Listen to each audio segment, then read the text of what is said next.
L'homme ne vivra pas de pain seulement, mais de toute parole qui sort de la bouche de Dieu. Voici votre moment de méditation quotidienne.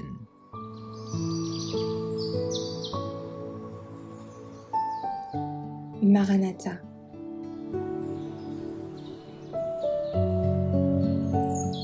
Le 16 décembre, l'Église triomphante. Et je vis comme une mer de verre, mêlée de feu, et ceux qui avaient vaincu la bête et son image et le nombre de son nom, debout sur la mer de verre, ayant des harpes de Dieu. Apocalypse 15, verset 2. Aujourd'hui, l'Église est militante. Aujourd'hui, il faut affronter un monde de ténèbres, presque totalement abandonné à l'idolâtrie.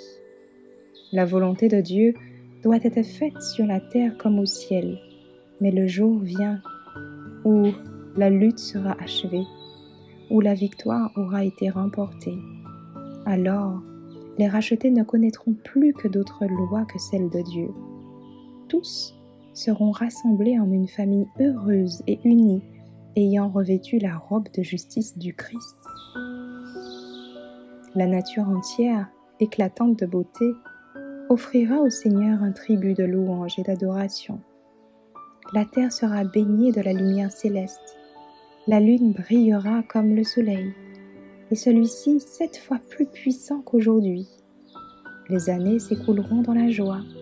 Les étoiles du matin éclateront en cris de triomphe, tandis que Dieu et le Christ proclameront que le péché et la mort ont disparu pour toujours. Imaginez que vous êtes à l'aube de l'éternité et que vous entendez les paroles de bienvenue adressées à ceux qui, en cette vie, ont collaboré avec le Christ et considéré comme un privilège et un honneur de souffrir pour lui. Avec les anges, ils jettent leur couronne aux pieds du Rédempteur en s'exclamant « L'agneau qui a été immolé est digne de recevoir la puissance, la richesse, la sagesse, la force, l'honneur, la gloire, la louange. À celui qui est assis sur le trône et à l'agneau soit la louange, l'honneur, la gloire et la force au siècle des siècles. » Apocalypse 5, versets 12 et 13.